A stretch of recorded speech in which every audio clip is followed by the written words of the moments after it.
Hi everyone, welcome to part 3 of my intermediate ParkJet build series. I just wanted to touch briefly on, I guess what you would call plans prep or plans study, how I like to get my plans set up before I actually put them on foam, just to make my life easier, because there are a lot of things that, you can, if you get too far ahead of yourself in a build, it can kind of snowball and cause you issues later on. So I think one of the things, especially if it's a plane that you've never built before, I've already cut the plans, whether you do them tiled or untiled. I've had these are untiled plans that I've had professionally printed at a print shop. This is page 2 here. I would encourage you, if you have like a little mom and pop print shop where you live. Those folks, the folks where I get mine printed, they give me a really good deal on my plans, and I just find it's easiest. But you can also use the untiled plans. Most ParkJet designs come with untiled, tiled plans, where you print them off on your home printer, and then you tape the parts pieces together. I've actually found, if you're going to build the NAMC MiG-35B, for me anyway, I have a cheap Windows printer, and I found actually if I'm going to use, and if I actually want to modify the size, make it smaller, bigger, whatever, is I use the files for the untiled plans, and then what I do is I go into Poster. Now I will have a link down below to a blog post that I wrote for how to resize them. But even if you want to print them at 100%, what I've found is by doing that with these plans specifically, is that the plans, when I print them off, the sheets actually, they line up and tape together far more easily. So what I've done here, and this is what I'll do, I'll also do it the same thing with that sheet, is I like to cut out all my pieces, just with a pair of scissors, just leaving sort of a few millimeters around the outside. And the reason that I do this is that, the pieces, rather than trying to deal with a big sheet and lay it out on your foam, the pieces are much easier to handle.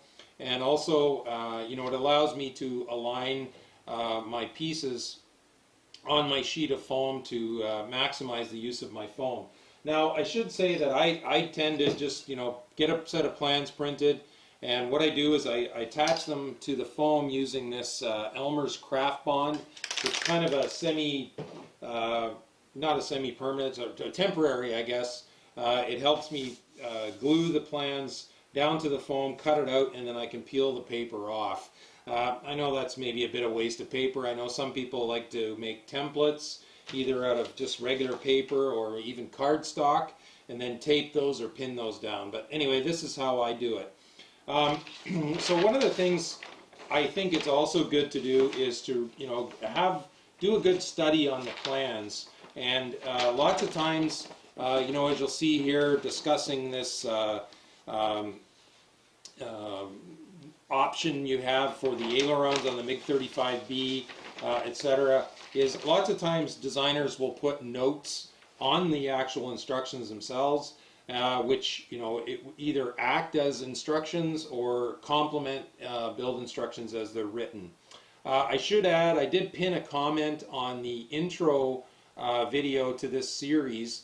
If you are interested in building the MiG-35B, but you're not quite sure sort of where it would fit in with your skill level, before you donate the money on the Park Flyers International website, if you would like a copy of the build instructions, which are quite detailed, lots of pictures, please shoot me an email at scott.parkjet@gmail.com, and I would be more than happy to email you in PDF format the plans, and then the instructions, and then you can get a far better feel for where it would fit in with your skill level.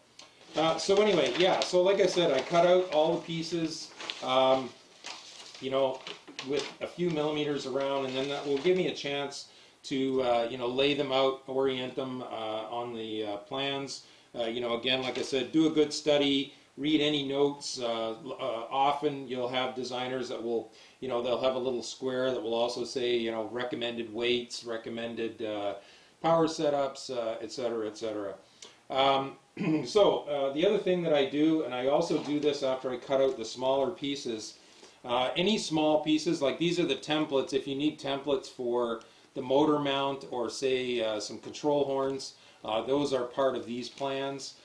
It's a fairly standard type motor mount for most park jets, although if you're using, like it says here, if you're using like the Grayson Hobby motor mount that was very popular with the RC Powers ones, you just want to cut about 1/4 of an inch off the top there, just because of the way the fuselage angles down. If you use it completely round, it's the hatch is not going to fit properly.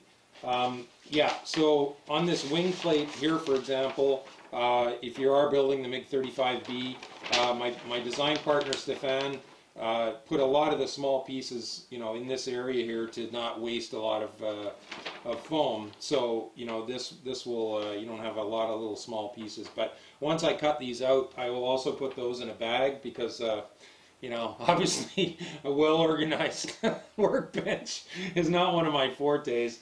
So, I like to have those pieces in a bag where they're all together.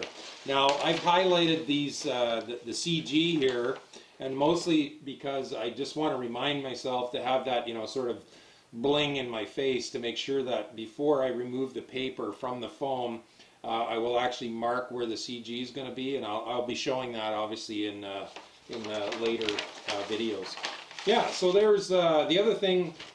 If you are going to do modifications to your plane, if you're going to move the motor mount or other things that you want to experiment with, different size control surfaces, whatever. This is the point where I have my plans just on paper and again cut out, so you've got smaller parts to handle. This is where I would do all my measuring and my drawing and all that sort of stuff before I attach them to the foam, because then that way I'm not leaving any kind of marks or anything on the foam. And if I need to erase something, I'm not marking up the foam. I find it's just a lot easier to do this way. I also mentioned, and I've been thinking some more about this, I also mentioned that I was planning on moving the front of, or the leading edge of the prop slot forward to accommodate a quad motor, and I've decided not to do that. I'm just going to build this thing 100% stock, and that way none of my modifications will get in the way. I'm building this plane for a specific purpose, so I'm going to use the 2212 size motor rather than messing around with a quad motor. Yeah, so there we have it, folks. Again, if you have any questions, what I will probably do, because these plans have been rolled up after I got them back, is probably what I will do is I'll take all these parts, on the paper and lay something down on top of them, overnight, just to kind of keep them from curling up, because they're a little bit easier, when they're flatter than when they're all, curving up like this one is.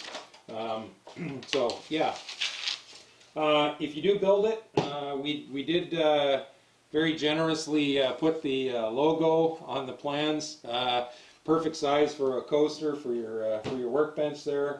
The North American MiG Consortium, which actually unfortunately doesn't exist anymore. The website, we shut the website down a couple of years ago, but anyway, that's just kind of a fun thing. Then you can make yourself a nice cool coaster out of foam for nothing. So yeah. All right, so there we go. There's my thoughts about plans preparation, plan study prior to putting anything down on the foam and getting ready to cut the foam. Yeah, please, like I said before, if you do want to build this plane but you're not quite sure if you want to pull the trigger making a donation to buy the plans, please let me know, scott.parkjet@gmail.com, and I'll be more than happy to email you a set of the build instructions so you can peruse through those, before you spend your hard-earned money, give you a better idea what is entailed in this build. So thanks as always for watching and for your kind support to my channel. Blue skies, calm winds to everyone. Park jet noise, the other sound of freedom, baby. Take care.